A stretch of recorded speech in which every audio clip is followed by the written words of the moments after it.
मौजूद मेरे सभी मोहतरम बुजुर्गों, भाइयों और हमारे बीच में यहाँ पर महागठबंधन के प्रत्याशी मौलाना सऊद आलम साहब आपके बीच में हैं। मैं बहुत दूर से आपके बीच में आई हूँ, आपकी बहन हूँ, आपकी बेटी हूँ, और सिर्फ इसलिए कि आज पूरे देश की नजर अगर कहीं है तो आप लोगों के ऊपर है। आपकी आने वाली नस्लों की तरक्की के लिए काम किया जाएगा। ये जो धरती है बिहार की, ये मेहनत कष्टों की धरती है और यहाँ पर सबसे ज्यादा ईमानदारी से मेहनत करने वाले हमारे भाई रहते हैं। लेकिन अफसोस की बात है कि आप लोगों को रोजगार के लिए अलग अलग सूबों में जाना पड़ता है, अलग अलग राज्यों में जाना पड़ता है। ये आपकी जो सरकार है, ये आपको नहीं रोजगार देना चाहती, आपकी तरक्की नहीं चाहती है। अब बहुत लंबा वक्त काट के आपके सामने ये सुनहरा मौका है कि आप लोग, हम सब एकजुट होकर मिलकर इस सरकार को बदलने का काम करें। और ये सरकार सिर्फ तब बदली जा सकती है जब हम बहुत समझदारी और सूझबूझ के साथ ये आंकड़े जोड़े कि सरकार को हरा कौन सकता है।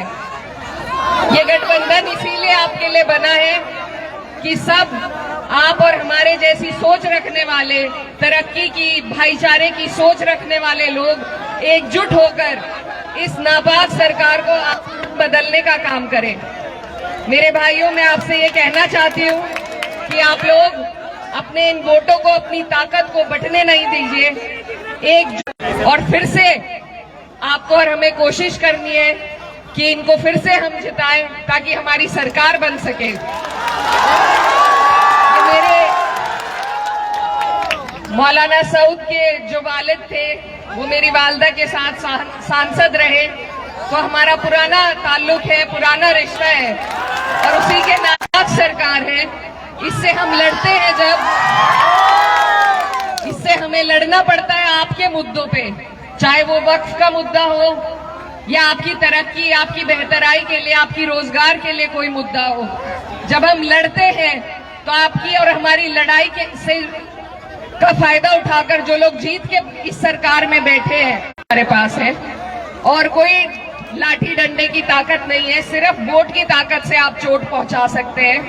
और उसमें भी अगर हम अपने वोटों को बांट देंगे, अगर आपसी लड़ाई के चक्कर में हम इनको फिर जीतने देंगे, तो ये हमारी आने वाली नस्लें आपको और हमें कभी माफ नहीं कर पाएंगी।